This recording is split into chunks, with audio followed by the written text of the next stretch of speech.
Sí, sí, me quedé aquí muy bien. Pues nada, mira, catálogo, tanto sufrir. De tu trayectoria como diseñador, como profesor, como tal, y que en este momento estás realizando una selección de tu obra que es Schwinder, Vértigo, en donde realmente dentro hablamos un poquito de tu influencia del pop art, como lo de generar la dimensionalidad y tridimensional, y ya te dejo a ti hablar, ¿no? ¿Vale? ¿O quieres que te pregunte algo en especial o algo? No lo sé, no me he preparado.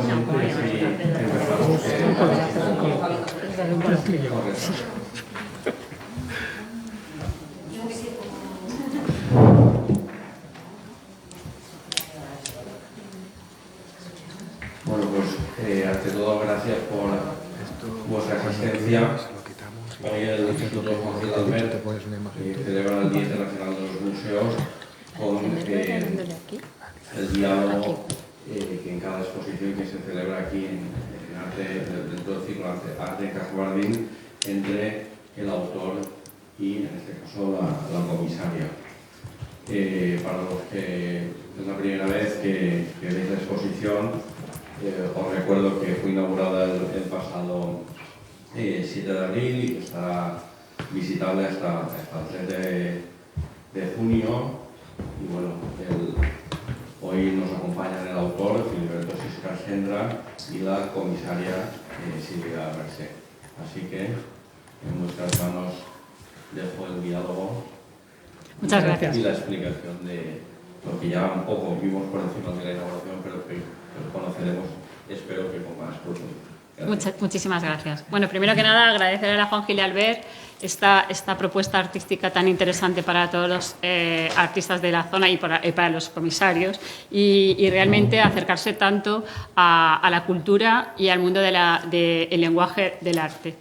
En este caso, nos ha traído aquí la magnífica exposición de Filiberto Siscar Sendra, cuya trayectoria se debate entre el mundo del arte, el mundo de la animación y el mundo también de la docencia dentro de las bellas artes. Pero sobre todo lo que más le interesa y más le inquieta es la mirada de la obra y su vinculación con el espectador. En esta exposición llamada Schwinder, que significa vértigo en alemán, sobre todo hace un guiño al mundo del op art y a la relación entre bidimensionalidad y tridimensionalidad, de la cual el artista nos va a comentar un poco este juego visual que podemos apreciar. Bueno, muchas gracias por venir. Bueno, agradecer pues a Pilar Tebar, bueno, aquí los tengo todos, que están en el catálogo, a todos, bueno, a Susana, que está por ahí también, que me ha echado una mano en el tema del catálogo, y bueno, ya por supuesto a Silvia, por supuesto, por hacer de comisaria, que te llamé y digo, socorro, necesito una comisaria. Y nada, bueno, agradecer sobre todo lo que estaba comentando, agradecer esta propuesta, que existan este tipo de propuestas, porque es difícil dar a conocer lo que uno está haciendo, es difícil un poco mostrar la obra, no es algo sencillo, es un poco encontrar sitios, pues bueno, cuesta, tienes que bueno, esforzarte en buscar, que el sitio esté lo más adecuado, que el sitio pues te venga bien para tu tipo de lo que estás haciendo y tal. Y este tipo de propuestas que tú puedes exponer pues son súper importantes y se agradece mucho que hayan este tipo de actividades, que la gente libremente pueda pues proponer una propuesta artística y luego si resultas premiada, pues bueno, pues tienes este magnífico espacio para poder enseñar aquello pues que estás trabajando, ¿no? Comentaros que un poco esta propuesta nace un poco, a mí me gusta mucho el op art, que es un movimiento de los años 60, que trabaja con la geometría. El trabajo, sobre todo, súper importante de Eusebio Sempere, que tanto escultórico como pictórico, incluso en grabado, pues es súper interesante, es un autor de la provincia de Alicante y que no me canso nunca de reivindicar y que cada vez que lo veo por los museos por ahí, pues siempre me llama la atención y es súper interesante. El arte geométrico a mí lo que me gusta es un poco que es un arte, es un movimiento, un tipo de expresión que hace que no necesita, digamos, que el espectador tenga como una serie de referencia, me refiero. Muchas veces cuando ves, por ejemplo, la obra de Picasso, si tú no entiendes muy bien lo que es el cubismo, cómo nació el cubismo, pues te echa para atrás y tal, y dices, ¿esto qué es? ¿No? Que no entiendes un poco. Pero claro, el arte geométrico es muy democrático en ese sentido, no hace falta que el espectador tenga una base cultural muy extendida, digamos así, porque el arte geométrico va directamente a las emociones. No te está contando ninguna narrativa, ni está comentando, ni está pensando en temas como figura-fondo, en narrativas de paisajes, sino va directamente lo que es al cómo observamos, cómo es nuestra percepción, ¿no? Cómo funciona nuestra percepción. Y va directamente a atacar el sentido de la vista, el sentido de la percepción. El op art tiene ese sentido de que hace que el espectador se incorpore a la misma pieza, porque, por ejemplo, normalmente el op art busca que la gente se involucre con las piezas, forma una parte más de la propia pieza, porque con el movimiento del espectador delante de esa pieza los objetos cambian. Simplemente voy a buscar simplemente, eso está directamente ahí, vale, simplemente por referencias de Eusebio Sempere.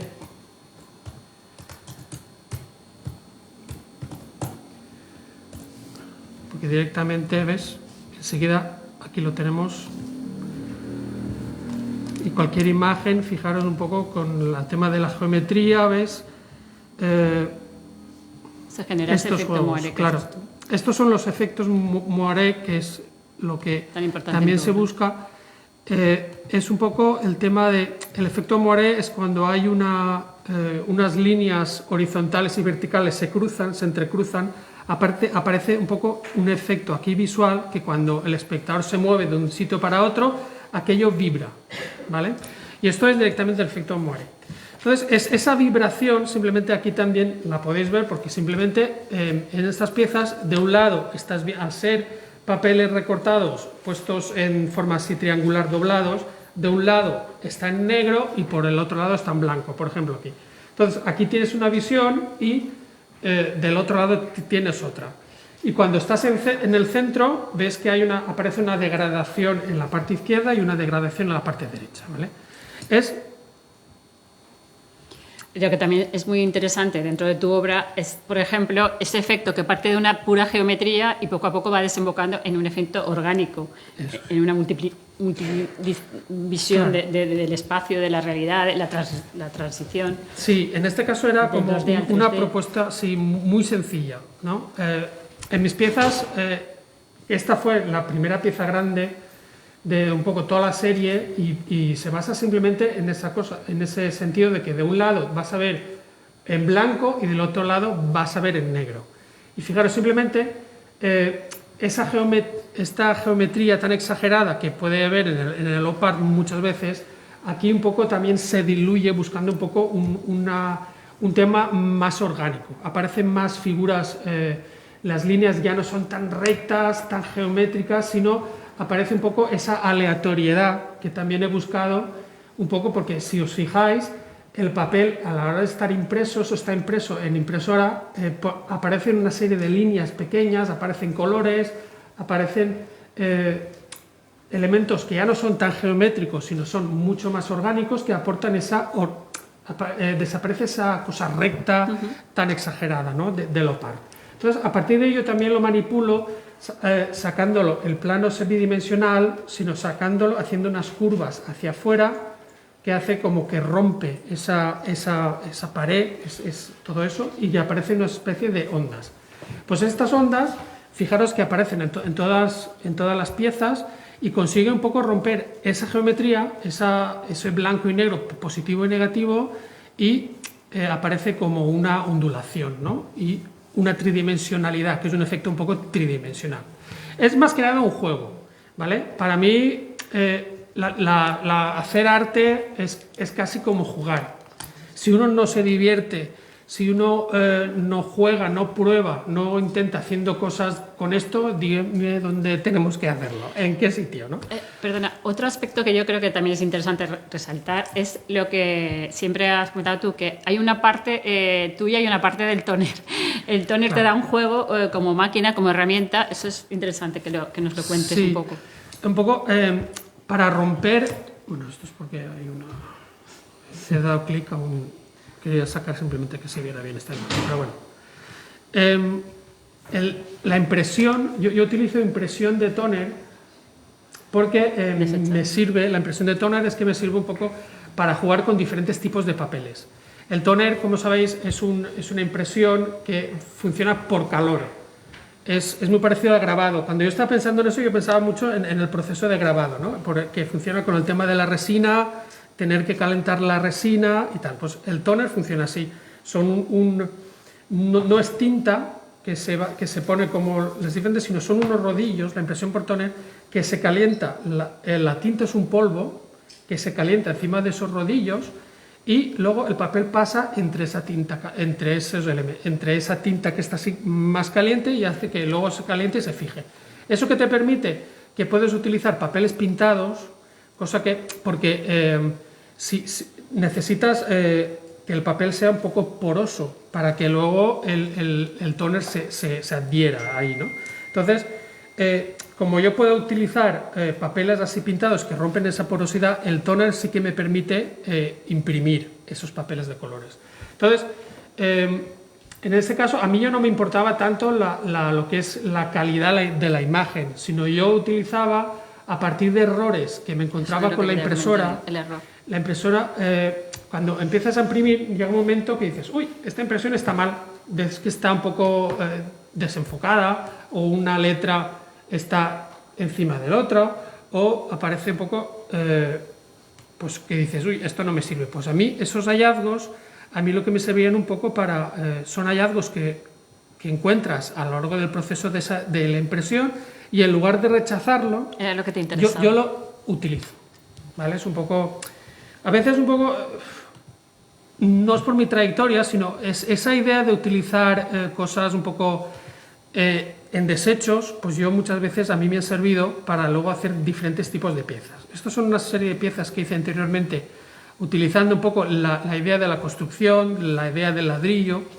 y como que ese ladrillo es un módulo que a partir se construye un poco todos nuestros hábitats y nuestras ciudades, ¿no? Entonces, que es un poco ciudades a partir de este módulo. Entonces yo jugaba con romper ese módulo que no fuera tan recto y tan geométrico e intentar buscar algo más orgánico. Entonces ya doblaba esos ladrillos, esa integración con los efectos, con lo orgánico, la mano, con la geometría. Entonces, a partir de ahí salían este tipo de piezas que ya los utilizaba, que justamente a mí, esto es un poco también lo que prácticamente luego, muchas veces dijo, es que estamos en un bucle. Yo a veces pienso, digo, los artistas estamos trabajando en un bucle, porque a veces yo veía estas partes que conseguía y prácticamente me veía lo que estoy haciendo ahora. Digo, esto no evoluciono, me quedaba ahí. Pues bueno, lo que os comentaba del desecho. Al utilizar elementos así desechados, por ejemplo, ladrillos que luego están de fábrica mal y se convierten en este tipo de...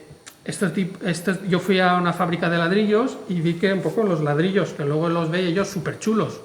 Digo, ostras, son chulísimos estos ladrillos, todo así derretido y tal. Pues yo los utilizaba un poco por piezas de hacer algún tipo de instalaciones y luego los veía y es un poco, claro, como luego vemos edificios y esto es a nivel micro lo que está sucediendo a elemento a macro, ¿no? Entonces a mí me gusta el utilizar esas cosas de desecho o esas cosas pues que no utilizamos normalmente, pero sí que yo les encuentro un punto interesante y una segunda vida. Pues bueno, es un poco lo que yo utilizaba, esos elementos rotos, y pues a mí esas imágenes que aparecen rotas de lo que es la impresión, pues yo las utilizo y las intento poner aquí. Entonces, Otro juego que también es muy interesante es el juego de la luz, no solo el color. O sea, para ti es súper importante el reflejo de la luz en las piezas, Sí. en todas tus piezas. Sí, también un poco Por tu trayectoria, a lo mejor. Sí, y también lo que decía también, diga, es que no evoluciono. Luego hice este tipo de cuadros, ¿no? Que utilizaba una parte positiva y una parte negativa. Pues un poco digo, es que estoy haciendo siempre lo mismo. Aquí estoy utilizando de base lo mismo. Una parte negativa que siempre va en negro, fijaros que una parte siempre está en negro, y luego otra parte positiva que siempre está en blanco, lo positivo y negativo, ¿no? Entonces, pero aquí a nivel un poco más repetitivo, ¿no? A partir de ese módulo y tal. Entonces, pues un poco, no sé lo que me habías preguntado. Sí, la importancia de la luz en tus piezas, que es súper importante. Sí. También porque llevas trabajando con ese tema, es a lo que Sí. también te dedica, aparte de tu obra ahora. El tema de la luz es súper importante y en parte yo creo que porque nos viene un poco de que somos mediterráneos y aquí la luz pues es algo súper fuerte y súper importante y se nos queda como marcado y está presente un poco en el tema. La fotografía es luz, cualquier arte, nosotros la luz está ahí para remarcar, la luz incluso para cualquier retrato o cualquier elemento, la luz sirve para moldear y tal. Entonces, aquí yo lo que lo utilizo un poco, el tema de la luz y las sombras aparecen un poco en esos pliegues que aparece cuando yo saco esos elementos, aparece un poco que una parte está más en sombra y otra parte está más oscura, y la luz lo que nos ayuda a ver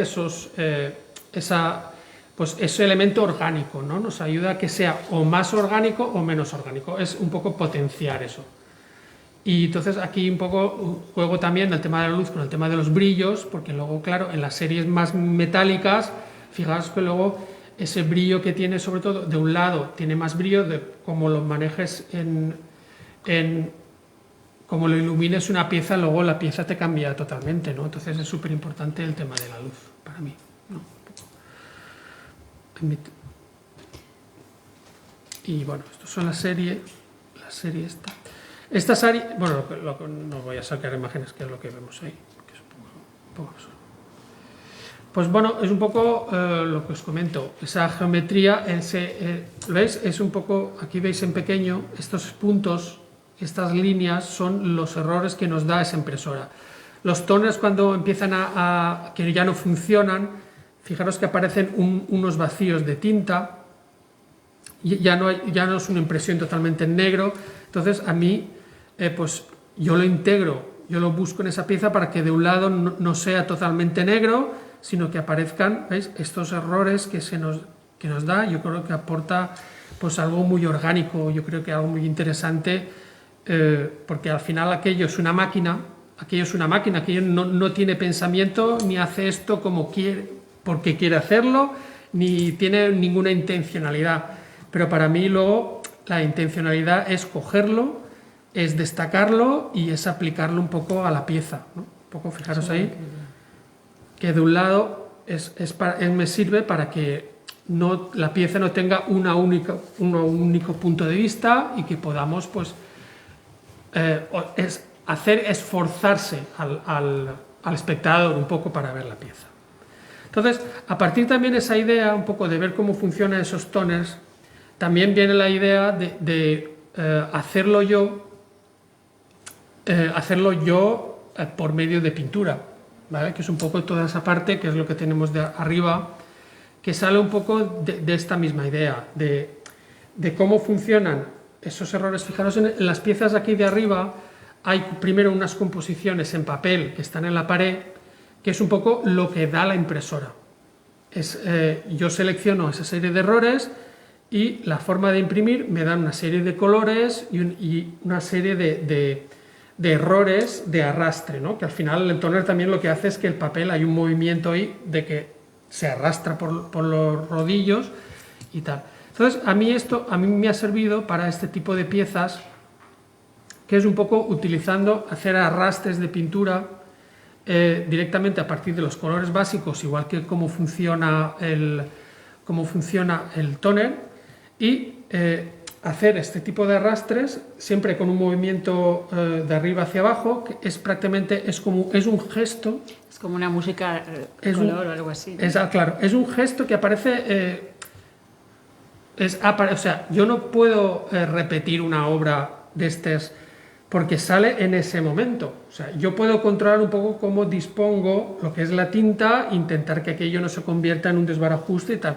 Intentar que el proceso sea controlado, pero yo no controlo cuándo me van a aparecer un rojo, cuándo se va a mezclar y va a aparecer el verde y todos esos elementos. Entonces, ese azar, jugar con el azar, jugar con ese gesto, entonces es un poco como es la serie que veis de arriba, que surge a partir un poco también de este tema de los trabajos con la impresora, ¿no? Y arriba es un poco lo que veis, son arrastres a partir de los colores básicos y así ya puede obtener pues todos los colores que... Yo creo que también es una obra que alude mucho a los sentidos, ¿no? A mí me da un poco la vibración de cuando uno va por una ciudad y ve 80 luces, 80 carteles, 80 tal... Esto parecen como unos paisajes urbanos o unos paisajes que podrían ser de lo que va la emoción, el andar, lo que ves, un poco todo y en realidad es como que de alguna manera lo transmites en tus obras, ¿no? Pues eso de los paisajes urbanos estoy totalmente de acuerdo. A mí me inspira mucho el tema pues por ejemplo, la tontería simplemente de las rejas de las puertas, aquí porque prácticamente no se ven, pues las persianas un poco que hay en las calles, pues todos esos elementos que forman parte de lo que es el bosque urbano, ¿no? Pues a mí esto siempre me ha inspirado porque prácticamente la geometría, ahí ves la geometría, ves lo orgánico, ves es un paisaje muy urbano y sí que me sirve un poco para hacer un poco estas piezas. Y no sé, y estos son otro tipo de piezas que un poco esto es lo que podéis ver aquí, que es el tema del gesto. Yo utilizo también intentar ese gesto porque el gesto para mí es súper importante, porque es algo que todos tenemos una firma, todos tenemos un gesto y muchas veces perdemos un poco la perspectiva de ese gesto, de ese juego que tenemos con nuestro propio... de la línea, de la mancha, todo eso, por cuestiones de simbolismo y por cuestiones de siempre esa preocupación por la obra terminada, ¿no? De decir, ay, este dibujo no me gusta, qué cosa más fea. Pero bueno, ese proceso donde tú has estado disfrutando, donde tú has estado ahí expresándote, es muchas veces cuando coges el móvil, lo que sea, y tienes un boli en la mano y estás ahí rayando, pues este tipo de línea que aparecen, estos gestos tan espontáneos, también a mí me parecen súper interesantes y súper inspiradores para hacer otras piezas, ¿no? Como es tu obra de Silvia, que es un poco... Es ese sitio. Es así también, ¿no? Que juega y a mí me encanta un poco este tipo. Y nada, no sé cómo... Esta era una exposición que tuve en Javea el año pasado y tal, y donde aparecía pues este tipo de piezas y este tipo de... Aquí, por ejemplo. Y bueno, lo que veis un poco lo que he presentado un poco aquí está. Si alguien quiere comentar algo, preguntar. Y nada, no sé, yo si tenéis alguna pregunta, eso es un poco estas piezas de un... No, a mí, por ejemplo, en la vitrina sí que se ve muy bien ese proceso que te estás contando del tóner y todos los mensajes. Sí, aquí están. Un poco que es donde se ve bien el proceso que estás trabajando. A mí personalmente la parte de colores metálicos me gusta muchísimo. Gracias. Y la verdad es que nos ha parecido una propuesta muy interesante para tenerla aquí en la casa. Muchas gracias, porque es que se agradece mogollón ese apoyo, porque muchas veces uno empieza a hacer cosas y dice, no sé si lo que estoy haciendo es una basura o para mí me sirve porque sí, ¿vale? Para mí intenta tener una coherencia en el sentido que tú a la hora de hacer un tipo de propuesta también intentas ser un poco coherente, porque muchas veces el arte creativo también tiene un poco esa expansión que a veces se descontrola todo, ¿no? Entonces, a veces es difícil dentro de esa búsqueda, porque al final es una búsqueda, el poder encontrar algo que tú puedas luego repetir, no tanto como repetir, sino reflexionar sobre eso, ¿no? Encontrar una idea que a ti te sirva para decir, pues mira, esto sí que lo veo interesante, sí que puedo hacer algo, luego el resultado me gusta, porque para mí el proceso creativo es ensayo y error. Sobre todo es error, pero también es evolución, porque tú haces algo, lo ves, lo cuelgas, piensas, a ver, ostras, por aquí es lo que estoy buscando, esta vibración a mí me gusta, y poder decir, pues vale, uy, y si ahora en lugar de papeles de color plateado voy a ver cómo quedaría en oro, a ver cómo quedaría en plata, en oro, tal. Entonces es un poco a partir de una pieza el poder que de repente te salga otra y luego poder decir, uy, y ahora se aplicará ahí, hago otra, ostras, pues ahí dices, qué interesante. Y luego ya si te los ponen aquí y dicen, uy, qué bonito, y aún te los ponen, pues ya te hacen un catálogo, ya es la bomba. Hay que decir también que hay que dar las gracias, es verdad, a la Casa Bardén. Hoy que, por ejemplo, esta mañana yo primero iba al TEA, luego venía aquí, venía oyendo hoy el Día de los Museos, ¿no? Y hablaba Pérez Pon del Centro del Carmen y hablaba Nuria Inguida del IBAN. Pues ahora os agradecemos a vosotros, porque una cosa es hablar y aparte de hablar, el incluir, porque decía, es un arte inclusivo, queremos que este lenguaje ya de todos, que sea realmente el arte un lenguaje como escribir, porque cuando uno ve los colegios y cómo se da el arte, a veces hay muchas lagunas todavía, pero sí que es verdad que esta apuesta de realmente incluir este lenguaje como algo cotidiano, algo que la gente inclusiva, o sea, que todo el mundo pueda participar, es maravilloso. Entonces, desde luego, sí que se agradece que vuestras propuestas, o sea, porque son de verdad, no son propuestas para unos pocos, son propuestas que salen con una convocatoria pública y abrís todos, abrís vuestro espacio, abrís un catálogo, abrís una posibilidad de que el artista produzca, son muchas cosas. Y eso hace también que uno se sienta partícipe de la cultura y que le encanta, que al artista lo que más le gusta es que la gente pueda participar de su obra.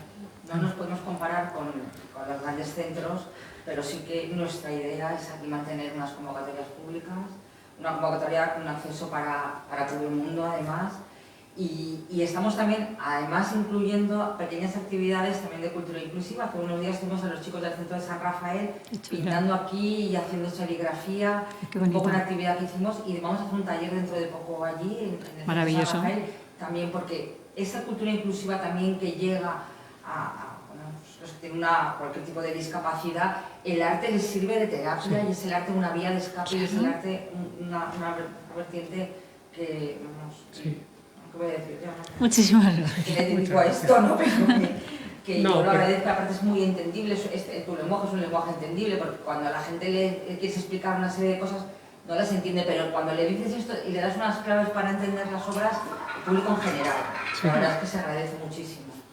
Guay, muchas gracias. Es un poco, a mí también, gracias por las palabras.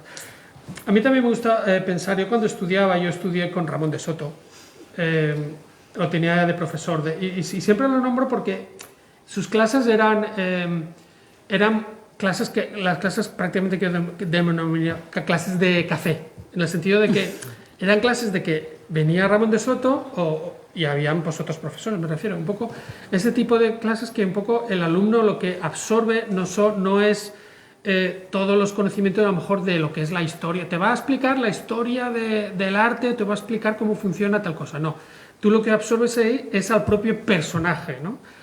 Ves ahí a lo que era la figura de Ramón de Soto, y es lo que te servía a ti es lo que aprendías, absorbías, ¿no? Y una cosa que me quedó y me costó mucho de entender, porque cuando lo explicaba prácticamente no decía, uy, ¿de qué va esto? Él comentaba mucho espero que fuese eso, que lo que yo entendí a lo que realmente explicó, pero es lo que se me quedó a mí. Que un poco una obra de arte es como un espejo, en el sentido de que el espectador, cuando se enfrenta a una obra de arte, o sea, le viene todos los pensamientos que tiene, le viene cómo es esa persona, y se refleja directamente en lo que ves. Entonces, tú, dependiendo de tus conocimientos, de tu educación, dependiendo un poco de que si eres más sensitivo o no te gustan las propuestas, me refiero que a veces o eres más abierto, o eres más cerrado, depende de tu carácter. Cuando te enfrentas a una obra de arte, el resultado es uno o el resultado es otro, porque es como un espejo, porque resulta que si tú has visto alguna vez, por ejemplo, viéndome aquí, si tú has conocido un poco en lo que es el arte geométrico, o te viene una imagen que tú has visto, pues algún catálogo de Sempera o una imagen, pues dices, uy, lo relacionas enseguida con ese tipo de arte, con esa abstracción, y ya tienes como una visión de esa pieza. Si no lo tienes, pues a lo mejor te puedes ir a que realmente a lo mejor tú pues te fijas en las líneas de algún sitio, o te fijas en la geometría, lo que le has dicho del urbano, pues eso, fíjame, pues es algo que si tú realmente no tienes ese sentido, esa sensibilidad, pues a lo mejor no te sale cuando tú observas una pieza. Entonces, por eso ese sentido de que es una pieza, el arte es casi como un espejo, donde nosotros nos reflejamos, es una idea súper bonita y para mí es súper inspiradora. Porque aparte que yo no pretendo con este tipo de propuesta ir dando una explicación o hacer una reflexión sobre, yo qué sé, sobre el hambre en el mundo, como un ejemplo, ¿no? Sino es sobre la percepción, sobre la luz, sobre la geometría. Entonces, si tú tienes esos conocimientos, o te llega más o te llega menos, ¿no? Por eso, llegar a la importancia también de la educación, o sea, en el sentido de que simplemente educar en el sentido de decir, o sea, ten la valentía de enfrentarte a algo que a lo mejor o no te gusta o no te interesa o dices, uy, qué fatal esto, porque vivimos en una cultura del autorreafirmamiento todo el tiempo. Solo leemos ya los periódicos que nos son afines más o menos. Solo nos ponemos en YouTube prácticamente las mismas cosas o en bucle o prácticamente llegamos a un momento que solo queremos que el mismo YouTube nos envíe información solo. Entonces, incluso hemos perdido el enfrentarnos a cosas nuevas, ¿no? Entonces, el arte tiene eso, hace que enfrentes al espectador con algún elemento, con algo nuevo, y depende de ese espectador, sea capaz de o cogerlo o analizarlo o rechazarlo, tal. Pero es lo bueno del arte, ¿no? Es una de las cosas que hace esta actividad, digámoslo así. Perdón. Una pregunta volia fer jo. Com aconsegueix el mateix objectiu, no? Per exemple, en aquesta obra, Sí. que és plana, tu plasmes la teva idea i no tens, com aquí que diu, la possibilitat de jugar com tens, no? Pots jugar amb els colors, pots pegar-li la boca, Claro. tens més possibilitat de canviar y allá es lo mismo, ¿no? Eso es. Aquí era más jugar con el azar y directamente intentar que el proceso no s'embrute massa, pues que arriba un moment que siga tot. Allá també es tones, no? Aquí... El paper és toner, però l'altre és acrílic. És un poc acrílic que a mi serveix en paletines de Sinayar, que em fabrico jo, depèn del tamany dels llenços, i és un poc el gest dalt per avall, intentar així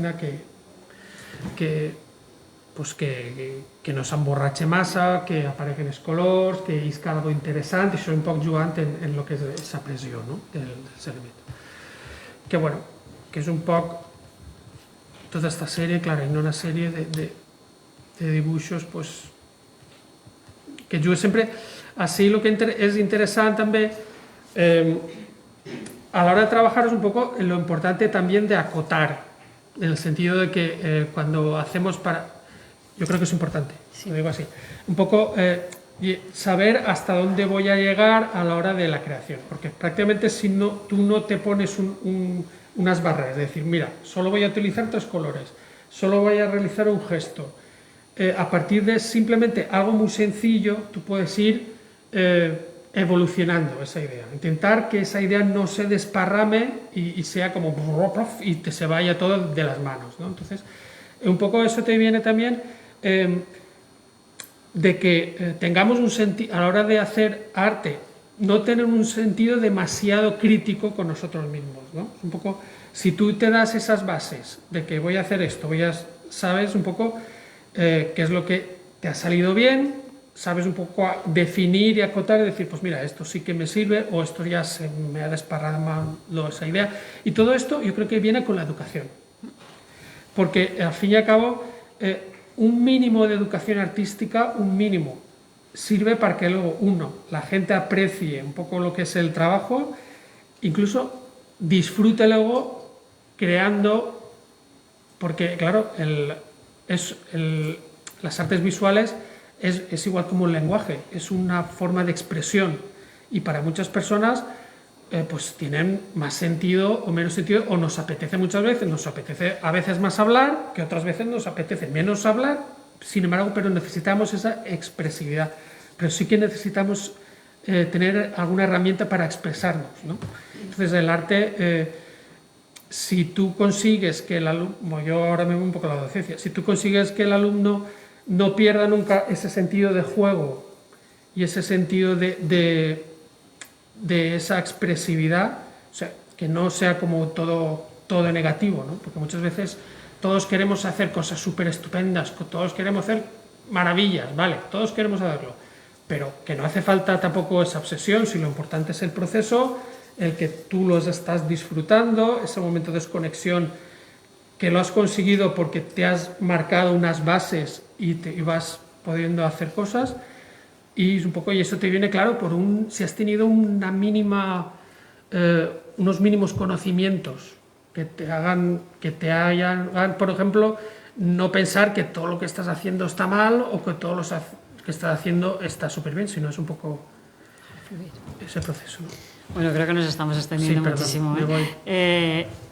Bueno, que si alguien quiere preguntarle algo o comentar algo. Yo quería preguntar, cuando hablas del tóner y los errores del tóner, pero tú, ¿con qué imprimías?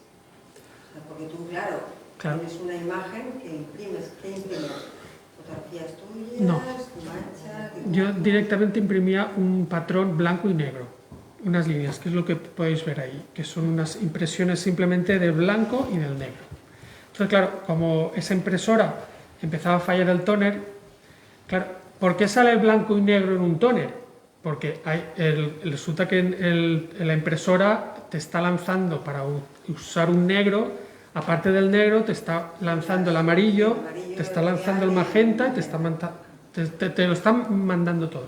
Entonces, en ese proceso de blanco y negro, si llega un momento que te falla un poco el amarillo o el tóner se está terminando el negro, tal, entonces aparecen o líneas, o incluso como el tóner, como son unos rodillos, si se ensucia un poco el rodillo aparece un punto y ese punto se está repitiendo en toda la hoja. Entonces, ahí yo ese desecho, digamos, yo lo cojo y luego, claro, yo lo que me hacía es como una especie de archivo. O sea, en este caso, error mío absoluto, eran directamente lo que salía de la impresión es lo que imprimía. Entonces, ya no pude repetir esos errores. Entonces, a partir de esta pieza digo, uy, puede ser interesante. Lo que me hacía eran archivos de errores y no intentar utilizar esa hoja, sino luego escanearla, ese error, e imprimirlo para poderlo repetir, ¿no? Entonces, un poco es como también un proceso de investigación. Ahí es un poco donde aparece esa investigación. Pues mira, pues voy a tirar por ahí. Y como haces, pues ya dices, ya voy seleccionando lo que me interesa, lo que veo más interesante, lo que no y tal. Entonces luego, lo que digo, a partir de ahí simplemente era blanco y negro, pero luego ya empecé a utilizar papeles de colores, que es lo que son estas piezas de ya. La entrada ya son papeles de colores y directamente son papeles amarillos o papeles blancos, que es esta pieza primera de ahí, de aquí.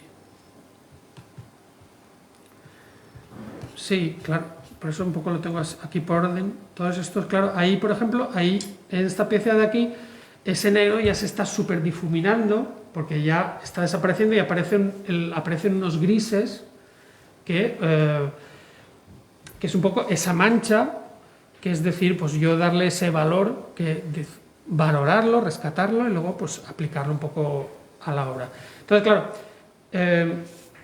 por eso luego se convierte casi yo digo, casi como un tejido orgánico, porque prácticamente al final es casi un trabajo es un trabajo muy manual, que es un poco lo que me comentaron en un certamen, que me quedé un poco así muerto, pero digo, pues mira, resulta que va a tener razón.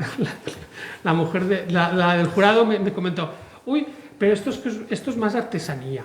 Digo, bueno, artesanía es porque... Piense usted, utilizo, es libre de pensar. Pero yo siempre lo adapto a lo bueno y pues bueno, vale, tiene su punto de artesanía, tal. Precisamente Sí. esa es una de las cosas que me ha llamado la atención. Los plegados, ¿cómo lo has hecho tú? ¿De manera manual? Es todo manual, uno a Sí, uno. eso es interesante también. Una máquina. Eso es Parecen lo que más me ha llamado la atención. Sí. Los tejidos, parecen los tejidos de Miyake, estos Porque plisados. aparte de usar el papel que efectivamente saca de la impresión, es luego el Es plegarlo. manipulado que haces con ellos. Sí, es plegarlo, el tamaño. Ahí yo juego también con tamaños, por ejemplo, ahí los pliegues Y eran un poco además, más largos. y tal. ¿qué lo haces? ¿A tiras? Sí. Porque luego lo combinas, un plegado no coincide con el de abajo. Claro. O sea, con lo cual lo debes de hacer a tiras. Sí, era hacer tiras, claro, la impresora no me da, es a partir de un folio, yo a partir de ese folio lo recorto y luego lo pego hasta hacer una tira así grande. Luego esas tiras, depende del tamaño, yo lo doblo manual, tiene su trabajo de doblar, mis padres también, Tienes una maquinita, tengo padres, tengo hermana, tengo padres y Está hermanas. muy bien esa y- participación con el mundo de... participación colectiva. Maestros en papel. Y luego una cosa muy interesante, que aunque sean ese tipo de movimientos, ese tipo, nunca hay dos iguales, como has dicho No, tú, el error nunca es hay dos X y ya no lo puedo repetir, puedo hacer otros archivos, pero nunca será igual. Lo que luego Quieras viene- o no, es otro tipo de Sí, perspectiva. y lo que viene es ese trabajo, un poco el trabajo de selección y el trabajo de ordenar, todos un poco para que luego, por ejemplo, en las piezas aquellas, pues sí que en la pieza, por ejemplo, del fondo, sí que hay una especie de orden en el sentido de que, si os fijáis, arriba se empieza muy en blanco y negro, hay una franja muy exagerada que todo es blanco y negro en el pliegue, pero luego conforme va bajando, lo que es el negro se va perdiendo y aparece un poco rojo. O sea, yo luego seleccionaba para contener una franja roja o una franja azul por un lado y tal, entonces es azar, sí, pero un guiado, poco... como yo digo, un azar guiado. Eso está muy bien, un azar guiado. El azar que surja en el momento de la creación y atreverse a ponerlo. Es atreverse, pero luego también parece un poco simplemente el orden, porque tú puedes doblar, pero a lo mejor ese momento de ordenar ese caos, pues solo lo puede hacer en ese momento el artista, que es un poco lo que le da luego la pieza que se quede más redonda o menos redonda, aunque sea simplemente el cambio de eso, pero ya intentaba pues aparecer franjas blancas, franjas rojas, se me acabó el azul, por ejemplo, en estas partes de ahí veis que es la parte de arriba era jugar con el color del plateado, pero también con el azul. Ese azul luego no lo utilizo en la parte más dorada, sino simplemente en la parte dorada aparece solo el rojo, ¿no? Entonces, a partir de lo que tienes, pues vas jugando. A partir de lo que tiene uno es continuar. Claro. Y siempre atreviéndose. Y siempre atreviéndose y teniendo fe en lo que vas a hacer, que más o menos se quede. Luego tienes palos por todos los sitios, por ejemplo, me dolió en el sentido de me dolió un poco así porque me lo dejó un poco... Claro, sí, te dicen cosas. pero como era para un certamen de pintura. Entonces, claro, yo lo entendí también por el lado de decir, ¿qué coño está esto en un certamen de pintura? Un poco... O sea, si esto es más artesanía, tú dices, pero digo, si es lo que estoy haciendo, es lo que hago. Es cultura de pintura, pero artesanía creo que es un concepto diferente. En dos dimensiones. Pero Aunque quieras darle la tercera, pero me refiero que es sobre Pero ya te lo han dicho, y si te pillo un poco así, un poco que te han seleccionado y dices, vale, si me han seleccionado, vale, pero si no te selecciona una pieza en un certamen y luego tú te has quedado con ese comentario, entonces ya te quedas, mira, ya no me han seleccionado porque aquello es artesanía y lo que buscan es pintura. Fíjate ahora en esas imágenes donde se ve, por ejemplo, en la derecha, el efecto moiré, el efecto que busca también el Leopard, ¿no? Sí. El efecto de juego de aguas, de movimiento. Pues nada, no sé. Pues bueno, Pues si eso, te yo toca por ahora. cuando habéis venido es porque tenéis inquietud con esto, seguro que todos hacéis algo, todas vosotras también hacéis alguna actividad seguro, y un poco yo quiero animaros en lo que hagáis, que os divirtáis, no perdáis esa ansia de conocer y esa ansia de hacer cosas nuevas, no tener miedo, atreverse a hacer cualquier cosa y sobre todo no perdáis ese gusto, ¿no? Por la experimentación y y no juzgaros demasiado con lo que estáis haciendo, ¿no? Porque a veces a mí me pasa de que me juzgo mucho el resultado final, luego digo, pues oye, pues a lo mejor está bien, pero simplemente, no sé, he disfrutado, yo creo que sí que está bien, pero bueno. Yo creo que es un lenguaje que hay que traspolar a todo el mundo y que todo el mundo se atreva a utilizar ese lenguaje y no lo aparquemos como cuando eras pequeño te salía bien, el dibujo te salía mal o no sé qué. Atrévete, lánzate, porque de verdad es maravilloso, te hace sentirte bien contigo y bien con otro lenguaje, como es la música, como es la palabra o como son lenguaje corporal, cualquiera. Cualquiera. Y bueno, No sé. muchísimas gracias Muchas a ti, gracias. a la Juan Gil Albert, a vosotros por venir. Y tenemos la exposición que es una vueltecita. Sí, coméntame.